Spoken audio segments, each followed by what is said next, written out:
Abram suas Bíblias na carta de Paulo aos Efésios.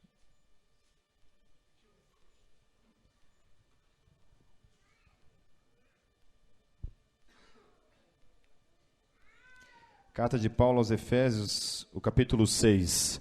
Estão me ouvindo bem aí atrás? Não está ouvindo bem, Carim? Você é surdo? Vamos lá, capítulo 6 de Efésios.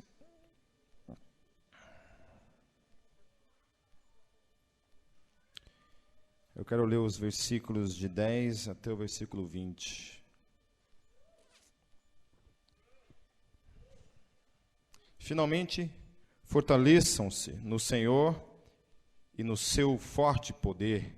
Vistam toda a armadura de Deus para poderem ficar firmes contra as ciladas do diabo, pois a nossa luta não é contra seres humanos, mas contra os poderes e autoridades, contra os dominadores deste mundo de trevas, contra as forças espirituais do mal nas regiões celestiais.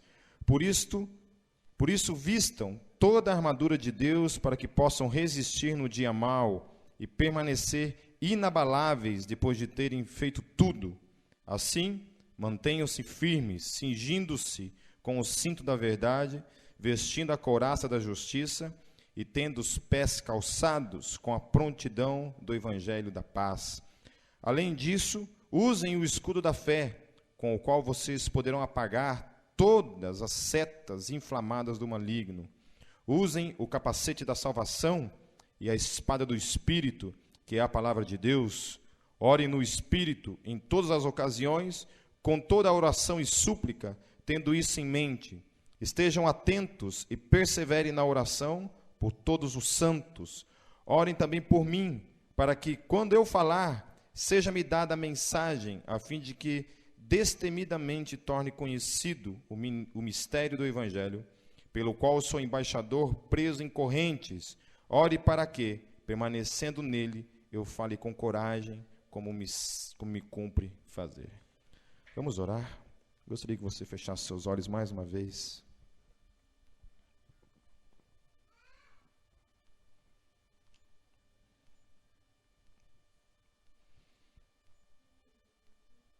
Deus, Tu és santo, Senhor.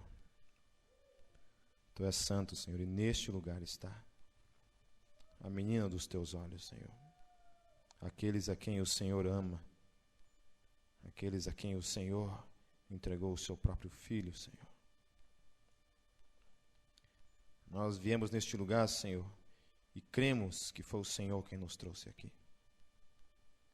Cremos que foi a Tua graça, Senhor, que nos proporcionou, Deus, este momento. Foi a Tua misericórdia, porque enquanto nós estamos aqui, Deus, tendo o privilégio de participar, Deus, desse momento maravilhoso, junto ao Teu Espírito, Deus, há milhares de milhares, Senhor, morrendo sem nunca, nenhuma única vez ter tido o privilégio de ouvir Teu santo nome. O Teu nome é santo, Jesus. É o Teu nome, Senhor, que nos abraça, é o Teu nome que nos cela, é o Teu nome que nos reveste de toda autoridade.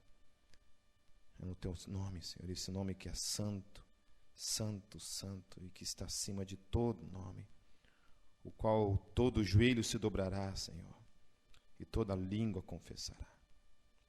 Só o Senhor é Deus e Senhor sobre todas as coisas. Nós abrimos nossas vidas, Senhor, nossa alma e nosso espírito, para que o Senhor ministre em nós.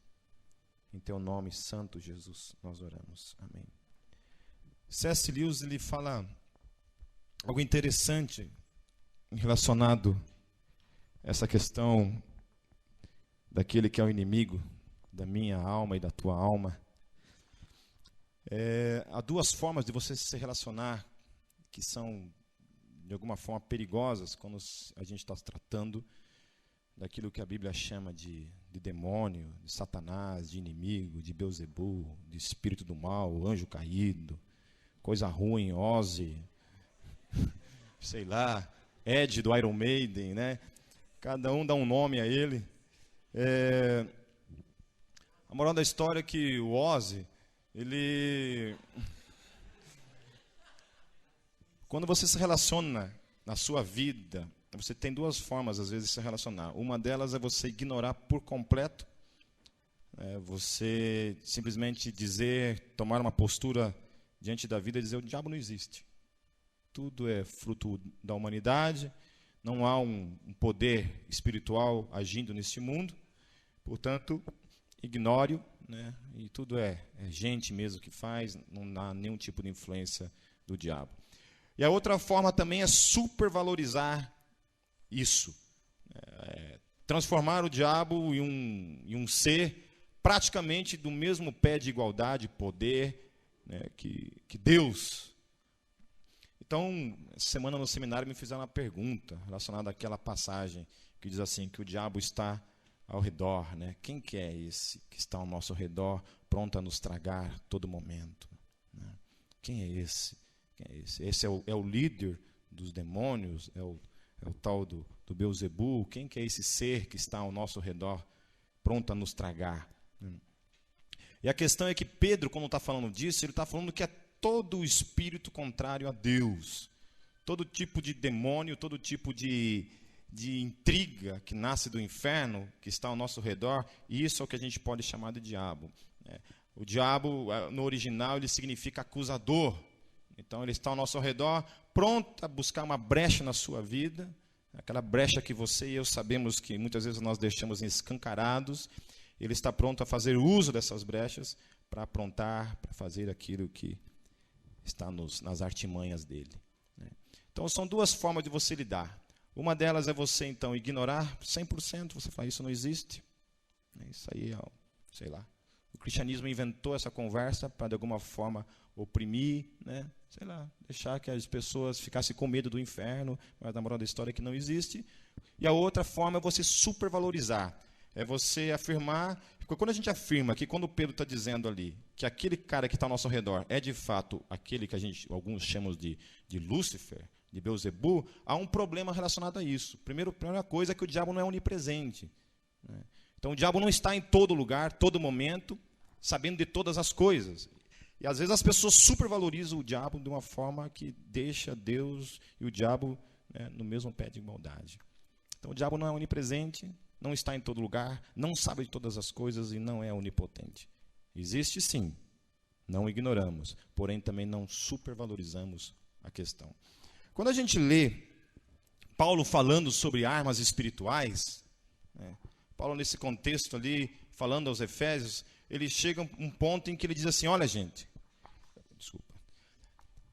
a nossa luta, ela não é contra seres humanos, contra pele, osso, carne, mas a nossa luta é contra seres espirituais, nos quais nós não vemos, não nos relacionamos de uma forma, né, humana, como a gente está acostumado a se relacionar.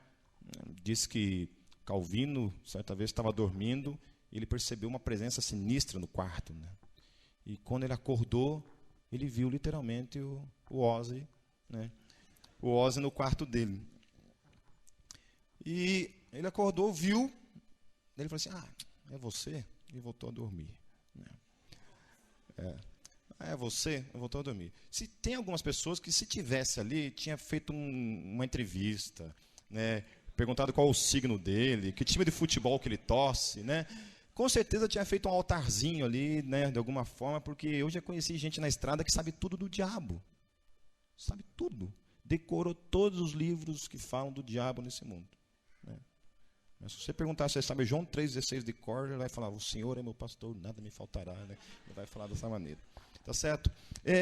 Então Paulo ele começa a tratar dessa questão da espiritualidade, dessa batalha enfrentada, e ele apenas fala de algumas questões relacionadas a eu me revestir disso tudo, né? Fala sobre escudo da fé, fala sobre capacete da justiça, fala sobre a palavra e outras coisas mais. Agora, há algumas coisas que a Bíblia ela não traz para mim de uma maneira prática. O que isso diz respeito à questão prática? Beleza, o que é isso, né? Quando eu saio da minha casa, o que eu faço? Eu faço um escudinho assim de papelão, escrevo fé, né? E saio assim com um capacete, né? Agora um capacete para mim já Paulo sacaneou, né? Imagina o capacete que eu teria que usar, né? Ia ser meio grandinho. Então, como é que é esse negócio no dia a dia, quando eu tenho que me relacionar com a vida? Paulo não me deixou muito assim, olha, é o seguinte, a aplicação disso, na questão prática é isso. Você fará isso. Naquele contexto, quando ele descreveu isso tudo, tinha tudo a ver, né, com aquilo que os romanos estavam ali. Eles viam os soldados romanos, pretorianos, não lembro como é que se fala. Deve ser pretorianos, acho que é, né? Quem lembra? Vocês entenderam. Estava ali passando aqueles camaradas o tempo todo na frente deles, né, sabiam muito bem o que era um revestimento, o que um soldado usava, né? Hoje nós teríamos que mudar um pouco o discurso, né? Ninguém mais sai na guerra com um escudo, né? Isso é coisa ultrapassada. Mas o fato é que, o que isso significa para mim e para você? Na prática. Quando a gente está falando de inimigos espirituais, essa é uma questão simples de resolver, né? Pronto, eu entro no ministério de batalha espiritual da comunidade Gólgota e agora a minha vida vai ser brigar com o diabo, né? Vou ser o He-Man do mundo espiritual dentro da comunidade Gólgota, né? Eu falo sempre esses caras antigos, assim, porque eu não assisto mais televisão há muito tempo, então nem sei quem são os novos. He-Man, quem conhece He-Man? Vocês estão velho também, não é só eu, né? Eu achei que ninguém mais conhecia o He-Man.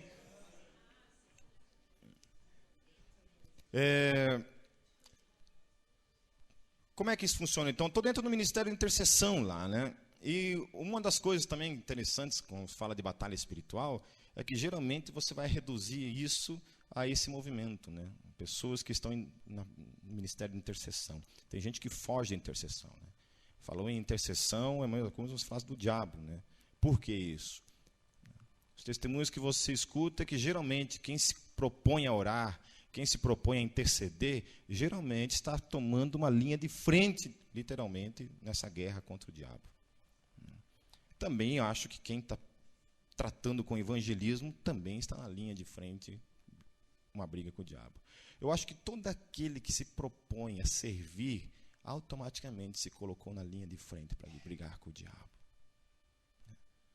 Tudo que o diabo vai tentar te roubar na vida é a tua vida de servo. Satanás vai de alguma forma te empurrar a goela abaixo, que você tem que viver uma vida centrada em si mesmo, onde você tem que se preocupar consigo, com os teus sonhos. Às vezes me incomoda muito nos meus aconselhamentos pastorais. Eu tenho orado a Deus e pedido um ministério de confronto, né? Porque eu sempre ouço pessoas falando de sonhos, de planos, de projetos, né? Mas fatalmente falando, eu nunca ouço as pessoas falando que perguntaram isso para Deus em algum momento. Se Deus aprovou esses planos e esses projetos. A gente tem uma geração que gosta de projetar, mas não gosta de perguntar para Deus se é isso que Ele de fato quer, que Ele sonhou, que Ele projetou para mim e para você. Isso é muito perigoso, muito perigoso. Então, quem é o meu e o teu inimigo, quando a gente está falando na prática mesmo da vida diária? Porque é muito simples a gente pegar e colocar o diabo ali como nosso inimigo, né? Está lá no mundo espiritual, beleza, então está ali. Meu problema está mostrado, é o Satanás, né, o ódio, o diabo, qualquer coisa que você der nele como nome, beleza. Mas na prática diária, no meu dia a dia, quando eu acordo todos os dias, né, eu tenho um dia inteiro para vivê-lo, para vivenciá-lo, eu tenho uma estrada para caminhar, uma história para construir no meu dia a dia, quem é de fato que se manifesta na minha vida e que me rouba, que está o tempo todo me circundando, ministrando, falando, me direcionando, me ensinando? Então, esses inimigos diários que são colocados, que vêm, que me encaram, que me desafiam todos os dias, é onde a gente tem que tomar cuidado em, de fato, ignorá-los. Eu não me preocupo muito quando as pessoas pegam e ignoram o diabo. Acho que não é uma questão. Se eu fosse ter apenas duas escolhas entre ser um cara que supervaloriza e um cara que ignora, certamente eu seria o cara do time que ignora. Se você perguntar para mim se eu penso no diabo algum dia na vida, eu não penso, em nenhum momento. A única hora que eu penso no diabo é quando dou caquina na cama. Aí eu penso, né? Falei, Satanás dos infernos, né? Aí eu... Não. Quem é esse inimigo diário que eu e você, quando acordamos todos os dias, né, você encara e você enfrenta? Quem é? Alguns é a sogra. Alguns é a própria esposa. Alguns é o próprio marido. É aquele irmão mala. Né? Alguns é aquele patrão hitleriano, né?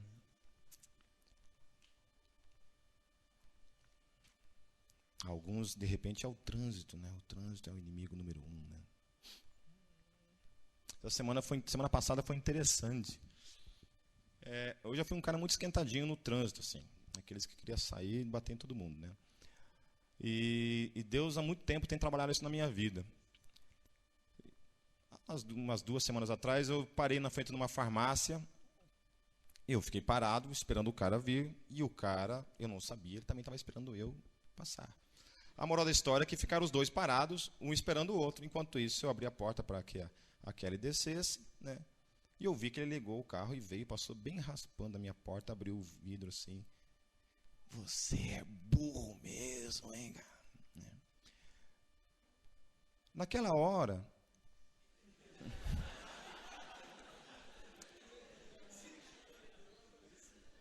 naquele momento, eu não sei o que aconteceu. Eu não sei o que aconteceu. Mas, de alguma forma, eu fiquei em êxtase. Literalmente.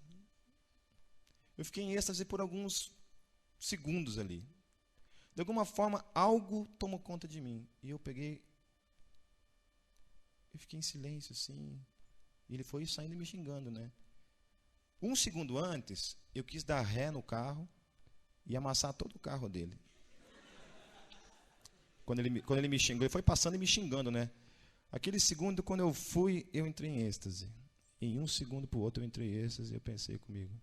Aliás, eu nem pensei, eu fiquei quieto assim. Às vezes a gente brinca com algumas coisas, né? É legal, porque depois eu fiquei rindo disso. A minha esposa virou minha fã número 1 depois daquele dia. Eu falei assim, meu irmão, você é macho mesmo, cara. Porque um cara te xingar de burro e você não fazer nada, tem que ser muito homem para fazer isso, né? Eu falei, eu sou mesmo, eu sou o He-Man e pronto, né? E agora vamos imaginar uma cena, né? Eu simplesmente abro aquela porta, desço daquele carro, saio no tapa com esse cara, não sei, de repente esse cara tem uma arma embaixo daquele banquinho, tira essa arma, me dá um tiro. Esse é meio difícil acertar, né? Por causa da magreza, né? Mas esse cara me acerta uma bala, me mata na frente da minha esposa e do meu filho. Às vezes eu fico pensando quantas vezes no nosso dia a gente toma a escolha errada, né? Quantas vezes no dia a gente toma a escolha errada? Quando a gente está falando de uma guerra no mundo espiritual, e a gente está falando de um revestimento do Espírito Santo, a gente está falando de um revestimento da vida, numa guerra que está sendo tratada, essa guerra ela nunca é feita de uma outra maneira a não ser na história, a não ser na tua carne, a não ser naquilo que você pratica no seu dia a dia. Não tem como eu entrar no tapa com o diabo.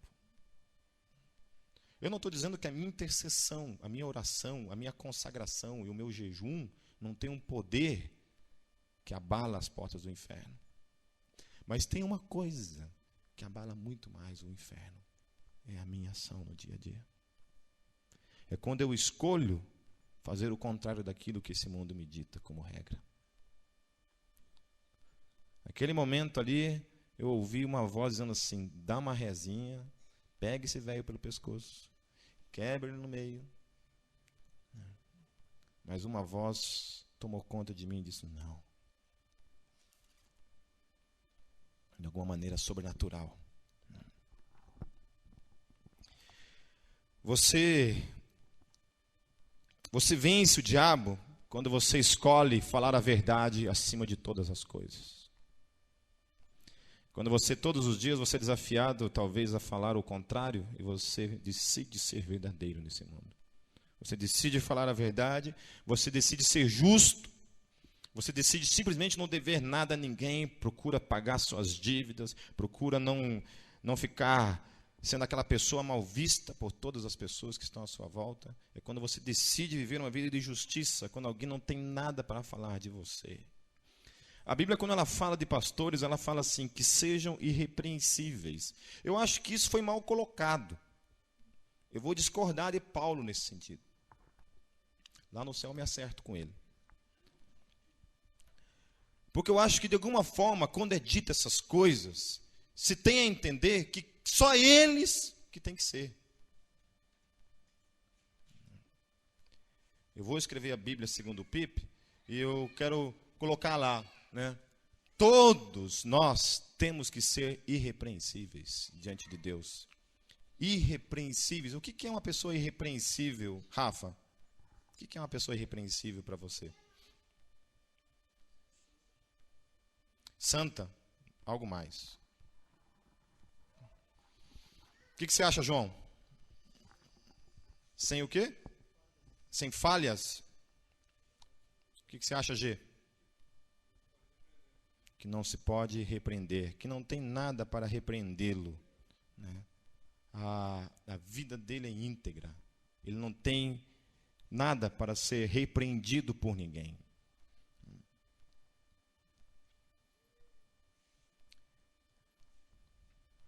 Uma das, talvez, os maiores desafios meu e teu como cristão, hoje, nesse dia de hoje, talvez seja a vitória sobre as emoções, né?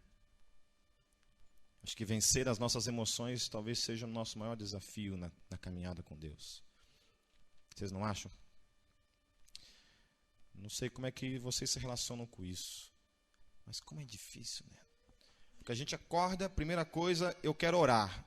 E eu descubro que eu não estou nem um pouco à vontade disso. As minhas emoções simplesmente conspiram contra mim. E eu não consigo forças para ir para o meu secreto e buscar a Deus. Às vezes, milagrosamente, num momento de muita graça, a gente acorda aquele dia inspirado, né? Respirando Deus, eu quero Deus na minha vida. Uma das coisas que eu tenho aprendido lendo os místicos da história é que isso é uma grande mentira. Que a vida de oração é uma disciplina que ela exigirá de você toda a tua luta, todo o teu despojamento pelo resto da sua vida. Quando você lê as histórias dos místicos, a gente pensa que esses homens simplesmente nasceram e desde bebezinho já eram uns homens cheios de Deus, de oração, né? Eram os caras que ficavam horas na presença de Deus e buscavam a Deus simplesmente pronto, né? Aí você vai ler as biografias desses homens e você vai descobrir que todos os dias esses homens lutavam para ir para o seu secreto. Você também é um cara que tem muita dificuldade com isso? Isso é uma coisa que, francamente falando, nem te incomoda. É algo que sei lá, Pipe. Para mim é tão comum acordar todos os dias, viver a minha vida, e sinceramente falando, eu não consigo nem pensar em Deus durante o meu dia. Às vezes eu passo uma semana inteira sem nem pensar em Deus, às vezes eu passo meses sem pensar em Deus. Talvez a única hora que eu lembro que Deus existe é quando eu estou aqui no domingo, porque sou obrigado a ouvir sobre Deus. Mas durante a minha semana eu penso em Deus em algum momento. A gente está falando de espiritualidade, a gente está falando de luta no mundo espiritual, né? De guerra no mundo espiritual. Há uma guerra sendo travada todos os dias dentro de mim e dentro de você. Quando eu e você não escolhemos ir para o nosso secreto e buscar a Deus em primeiro lugar na nossa vida, alguém está vencendo ali.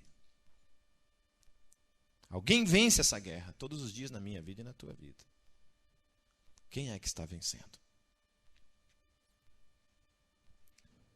Então, às vezes eu fico assim pensando, né, sobre toda essa propagação, essa pregação, essa propaganda a respeito de guerra espiritual, que a gente ouve por aí, livros e mais livros falando de guerra espiritual, guerra espiritual e guerra espiritual. Às vezes a gente precisava talvez simplificar um pouco mais dela e tornar ela um pouco mais prática na minha vida. Né? Tornar essa guerra de alguma maneira um pouco mais prática. A pergunta de Deus para a minha vida e para a tua vida nessa noite é: você é alguém que está lutando ou é alguém que está sentado assistindo essa luta nesse mundo? Eu sou um cara que todos os dias quando eu acordo, eu decido realmente assumir para a minha vida que eu estou no mundo de guerra, de luta diária contra o inferno e os seus poderes. E isto muitas vezes inicia primeiramente com a minha oração matinal. Os árabes, eles oram 5 vezes por dia. Os judeus também. Eu lembro que quando foi um grupo de missionários lá na igreja presbiteriana de Foz do Iguaçu, eles também oravam 5 vezes por dia. Por que nós não começamos a fazer isso aqui dentro também? As freiras de Maria Teresa do Calcutá, elas dividiam o seu dia em 5 partes. 6 horas da manhã. 6 horas da manhã. Elas acordavam somente para adorar a Deus. Não faziam outra coisa a não ser acordar nos pés do Senhor Jesus. E a vida delas era adorar a Deus naquele momento. Um pouco mais tarde, era o momento de intercessão. Então agora nós vamos interceder pelas pessoas. E começavam a orar. Momentos pequenos. E por aí vai. Dividindo o seu dia. O problema é que a gente faz isso 1, 2, 3 dias, depois acabou, né? E a gente volta de novo para uma zona que não é a zona de batalha, a zona de guerra. Você sabe que eu acho que tem pessoas que literalmente, eu já disse isso, vou falar de novo, que quando morrerem, literalmente, o inferno fará uma festa. Todo o inferno fará uma festa. Eu tenho certeza absoluta que o dia que Paulo morreu, Satanás e todos os seus milhares de anjos fizeram uma festa. Talvez tenham pensado assim: graças a Deus. Graças a Deus, esse que nos atormentava morreu. Falava graças a Deus mesmo. Sabia que os black metal falam graças a Deus, né? Você liga lá. Agora tem gente que quando morrer, sinceramente falando,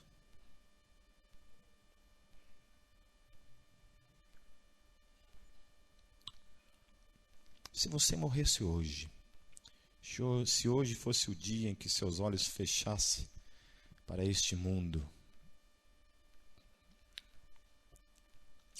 o que o diabo falaria de você? Seja bem-vindo.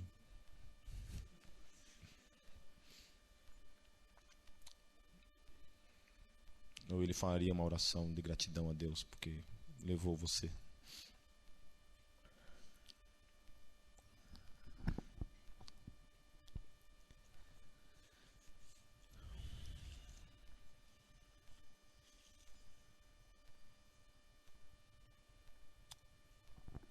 Uma das artimanhas de Satanás todos os dias também, além dessa questão da luta contra nossas emoções, eu não sei quanto a vocês, mas acho que talvez a maior luta, a segunda maior luta também que nós enfrentamos no nosso dia a dia, é a luta para encarnar a graça na nossa vida, né?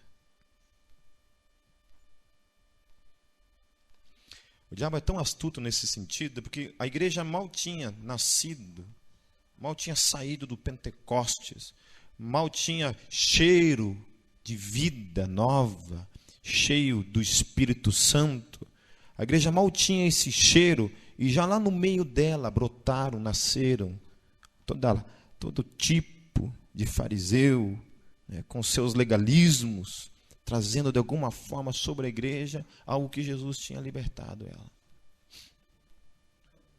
E por alguma razão, né, eu e você como seres humanos, nós nascemos dentro de nós com uma fome de justiça todos os dias.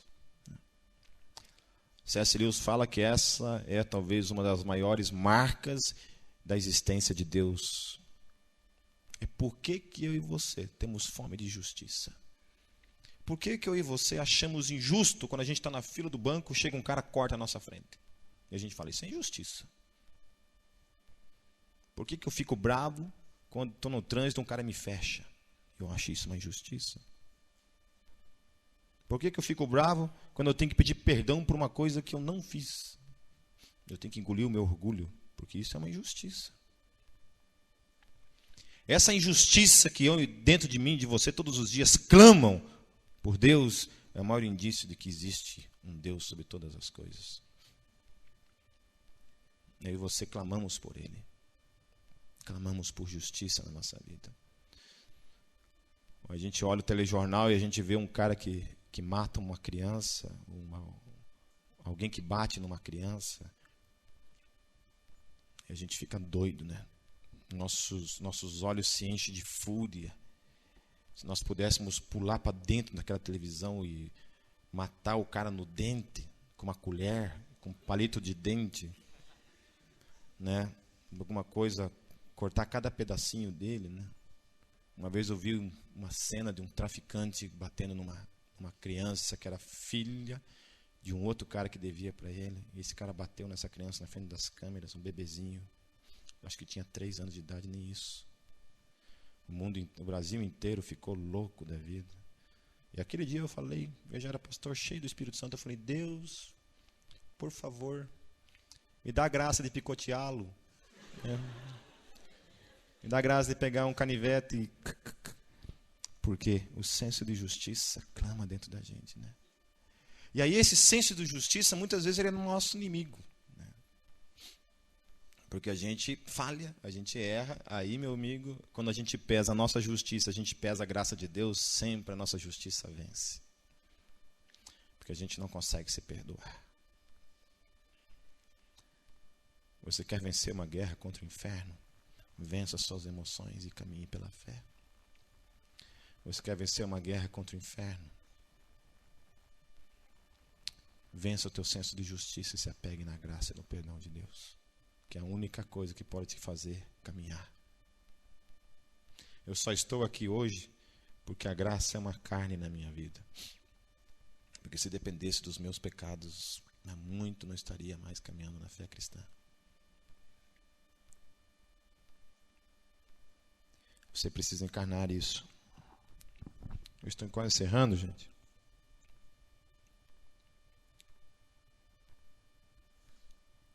Há uma outra questão também,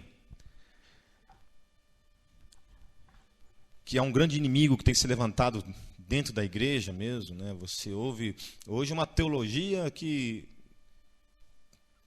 não tem mais espaço,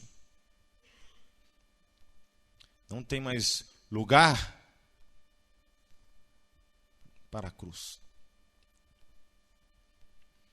De alguma forma a gente fala sobre tantas coisas, eu não anulo essas coisas. Eu acho que o reino de Deus, ele é composto de várias áreas, fatores, que envolvem toda a dimensão da nossa vida, né?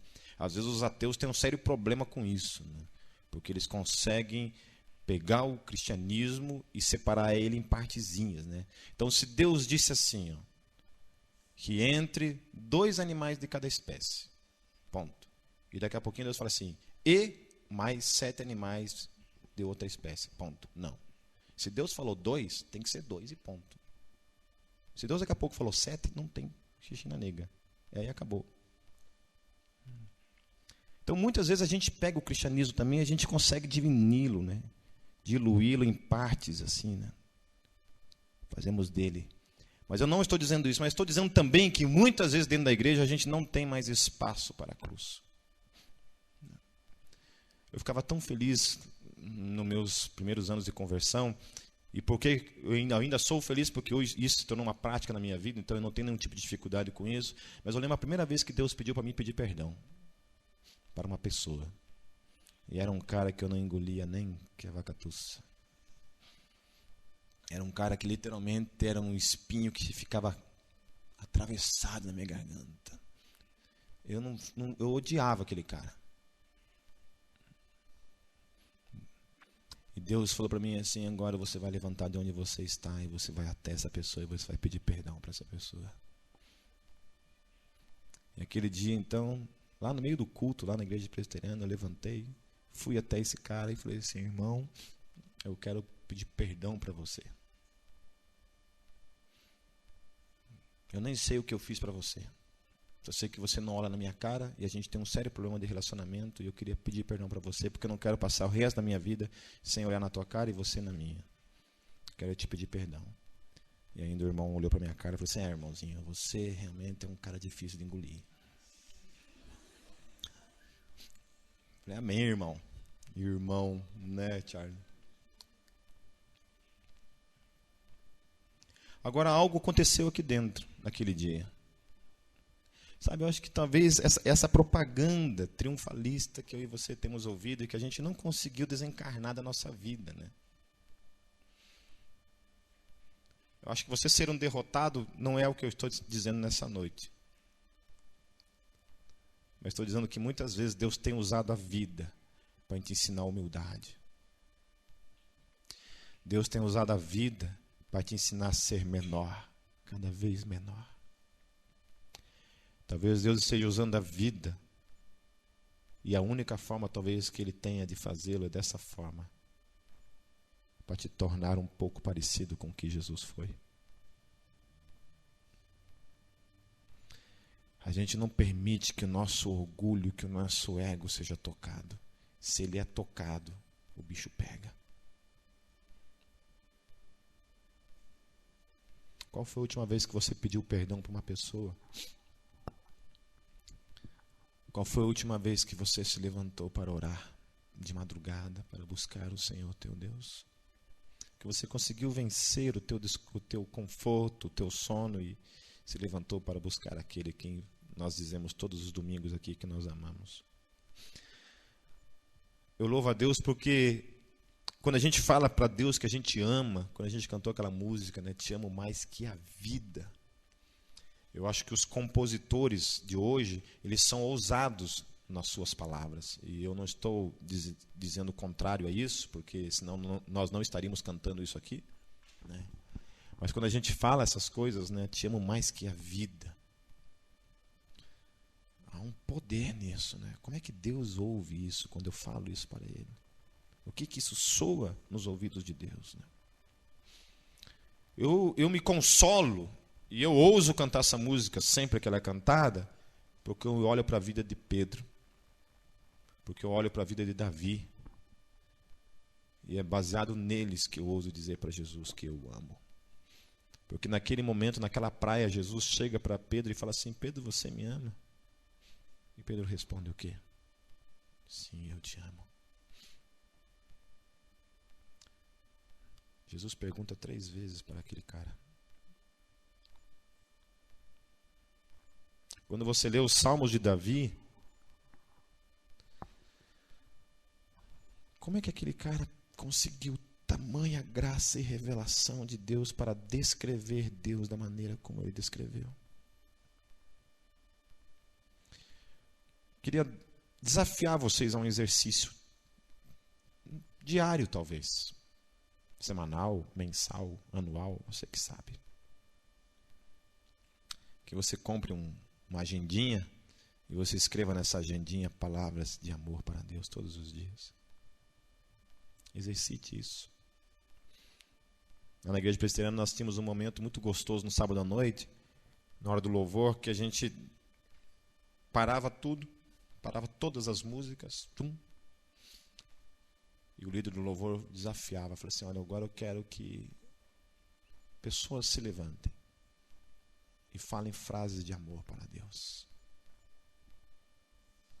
Então você tinha que se desprender da tua timidez, se levantar e falar: Deus, eu te amo, eu te adoro. Daqui a pouco se levantava outro e agradecia a Deus por algumas coisas. Eram maneiras de nós exercitarmos, que as pessoas tivessem liberdade de adorar a Deus e coragem mesmo para enfrentar seus medos, suas timidez.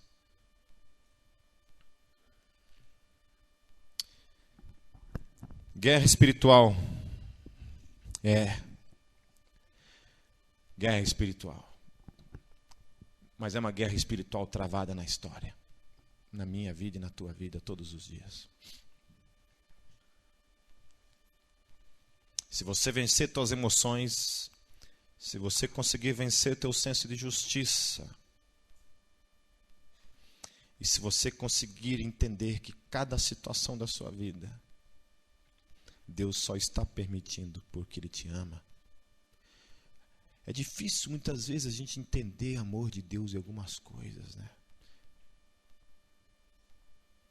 Eu não consigo entender o amor de Deus quando Deus permite que um pastor e sua esposa trabalhando diariamente perca seus 2 filhos.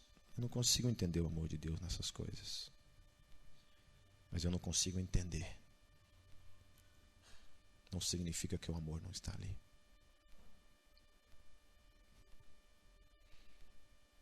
Eu tenho que entender que quando o meu carro funde o motor, como já aconteceu 3 vezes, quando o meu pneu fura, quando a minha perna quebra, de alguma forma Deus está dizendo, está dando para mim, está dando para você um desafio de encarnar a minha visão dele nessas horas. É fácil a gente falar que Deus nos ama, a gente não tendo problemas, não tendo lutas, nunca dando cabeçada em nenhum lugar, né? Não é fácil. Agora, algo que a gente não entende. Uma criança que só recebe amor, ganha tudo na vida, o que ela se transforma? O quê? Uma criança mimada. Alguém aqui gosta de criança mimada, levanta a mão. Nem o diabo gosta, gente. Monta uma creche de crianças mimadas e pede para o diabo cuidar para ver se ele cuida. Sabe, às vezes nós pensamos que Deus deseja filhos mimados.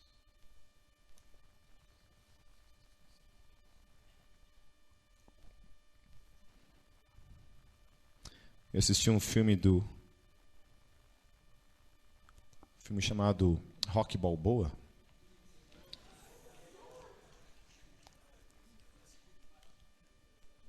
E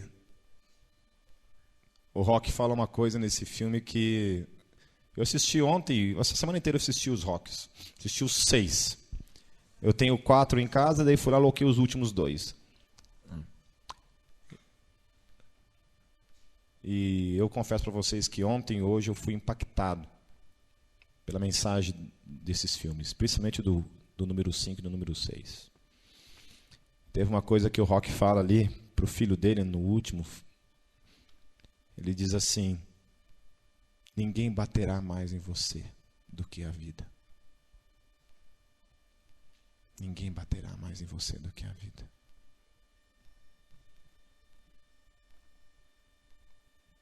A questão é, você vai levantar ou vai ficar nocauteado?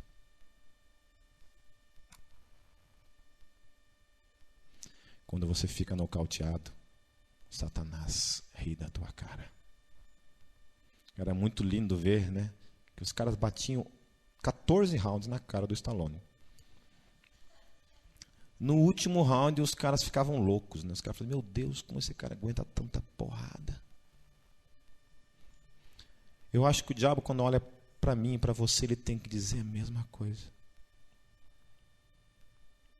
Ele tem que olhar para mim e para você e dizer assim, como que esse cara aguenta tanta porrada? E ainda insiste em acreditar nesse Deus.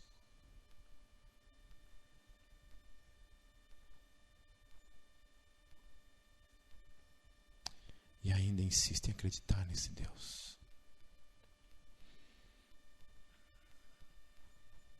Quem está disposto a levar porrada por Deus? Quem de vocês está disposto a continuar até o fim?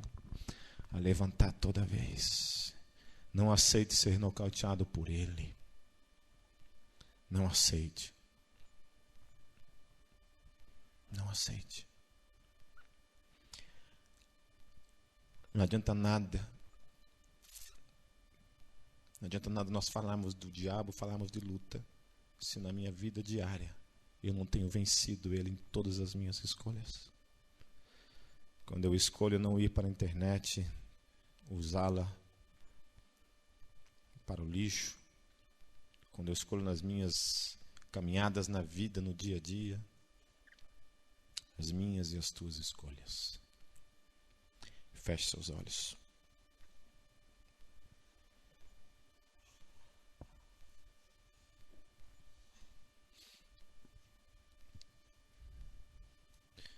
Deus, nós queremos te louvar pela tua palavra.